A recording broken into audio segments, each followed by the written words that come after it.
নবীজি এই যুগের কথাই বলছিলেন সম্ভবত, যে ইউসবিহু রাজুলু মুমিনান ওয়া ইউমসি কাফিরান, একজন ব্যক্তি সকাল করবে মুমিন অবস্থায়, সন্ধ্যা হবে কাফের অবস্থায়।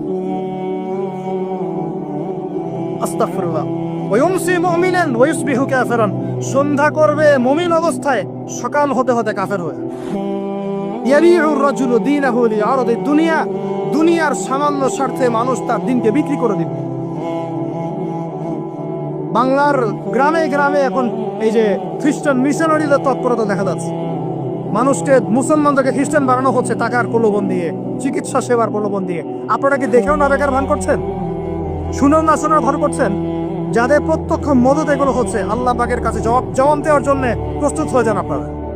দুনিয়াতে হয়তো কিছু হবে না, কেউ কিছু করতে পারবে না, কিন্তু কাল কিয়ামতে কে ছাড়ে আপনাকে, তাই দেখে নিব আপনার। বিশ্বাস করেন, ওমর রাদিয়াল্লাহু আনহু বলছেন, যে কোরআন হাতে নিয়ে বলছি আমি, ওমর ইবনে খাত্তাব রাদিয়াল্লাহু আনহু একদিন তার উটের ময়লা পরিষ্কার করছেন, যখন তিনি অর্ধেক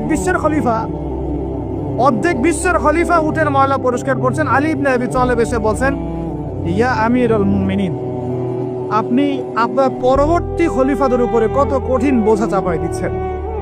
এত কিছু করার পরে নিজে উটের বোঝাও, উটের ময়লা পরিষ্কার করছেন, আমাদের জন্য এত কঠিন করে দিলেন খেলাফতের দায়িত্ব। তখন ওমর ইবনে খাত্তাব বলছেন, এই কথাটা শুন, তিনি বলছেন যে যে আমাকে উচ্চ প্রশংসায় ভাসিও না, ইয়া আবুল হাসান। আবুল হাসান হচ্ছে আলী রাদিয়াল্লাহু আনহুর নাম। হে আলী, আমাকে উচ্চ প্রশংসায় ভাসিও না।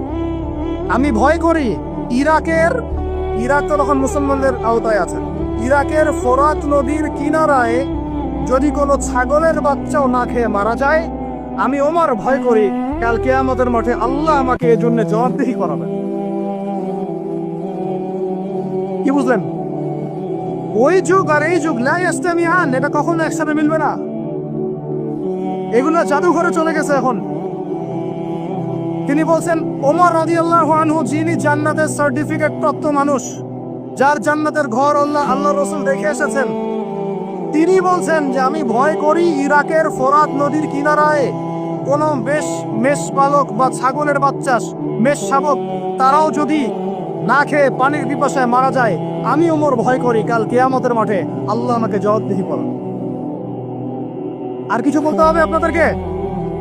ব্যাস, যার মধ্যে নফসের মধ্যে নূর আছে, তার জন্য উপদেশ যথেষ্ট।